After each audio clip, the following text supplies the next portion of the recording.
con il quale organizzeremo tra l'altro una serata o una serie di serate per presentare anche l'importanza di questa struttura. Qua a fianco avrete notato sicuramente la torre civica, che è il simbolo di Oppiano. Io non voglio parlare dei particolari di queste 3 serate, perché poi ci saranno i professori che daranno dei dettagli ben precisi. Io vado a presentare Emanuela Bissoli, che è assessore alla cultura, e parlerà di questo progetto preparato da tempo e mi auguro, grazie a Luigi Pellini, presentato in maniera precisa, in modo che si capisca l'importanza dell'attività e della civiltà paleoveneta in particolare del nostro territorio. Allora, vi ringrazio tutti di essere presenti e oggi insomma è il primo incontro che facciamo proprio sulla cultura e la civiltà paleoveneta. E è una collaborazione, come ha detto il sindaco, che è da qualche mese che lavoriamo con Luigi Pellini e che abbiamo voluto insomma portare come qui a Oppiano come città paleoveneta, come capofila.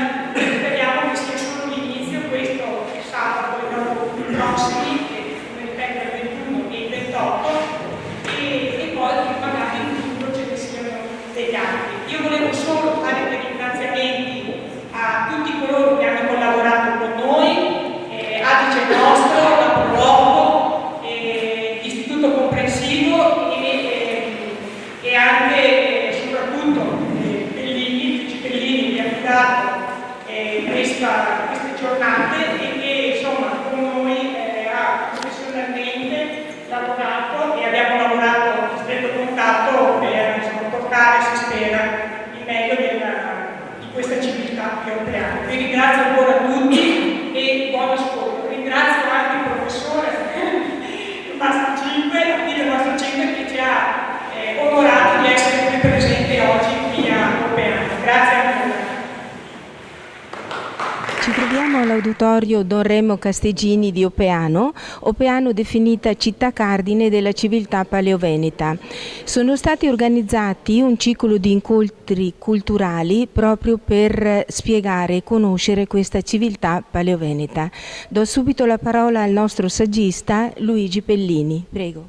Buonasera, questo è un ciclo di incontri che è finalizzato soprattutto alla rivalutazione della bassa e avremo 3 relatori. Il professor Mastro 5 sarà il primo relatore che aprirà parlando dei santuari e delle divinità paleovenete.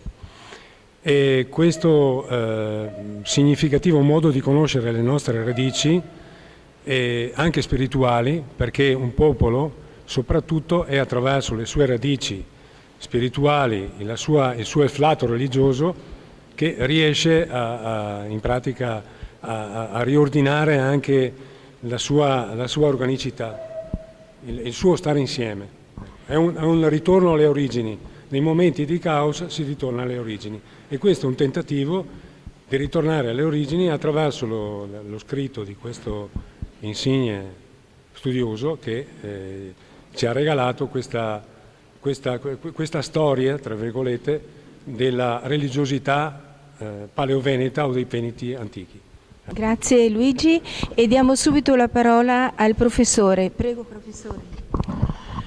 Sono contento di essere qui a Oppiano, che è l'unica località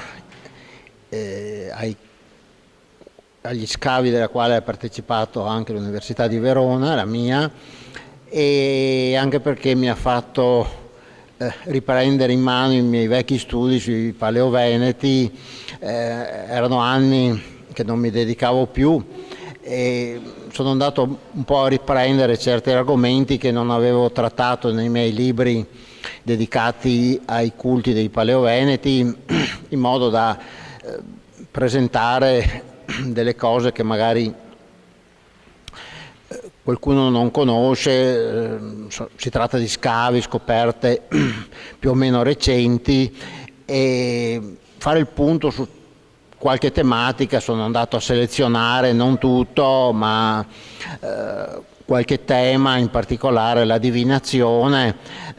Negli ultimi tempi si sono fatti dei passi avanti studiando il mondo dei Veneti attraverso paralleli con il mondo etrusco, col mondo celtico, col mondo romano anche, e si sono capite tante cose, si può parlare con una sicurezza relativamente maggiore adesso su questi argomenti rispetto a quanto non si faceva negli anni 50-60. Ecco, anche il venetico un pochino meglio lo si conosce, purtroppo quando ci sono testi lunghi si fa sempre fatica, però insomma anche lì qualche passo avanti è stato fatto, e grazie all'amministrazione comunale, all'amico Pellini, ecco, per aver organizzato questo bell'incontro. Cerchiamo di vivacizzare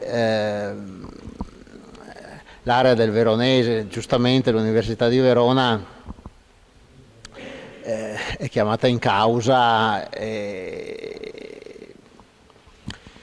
diciamo, la terza missione, ecco, lavorare nel territorio, ed è un piacere per me essere qua con voi. Grazie professore, quindi se abbiamo inteso bene, con questi cicli culturali andremo a scoprire, a capire, a conoscere tanti aspetti storici della nostra zona, della nostra cosiddetta bassa, ma che rappresenta molti aspetti storici-culturali. Grazie veramente professore, grazie.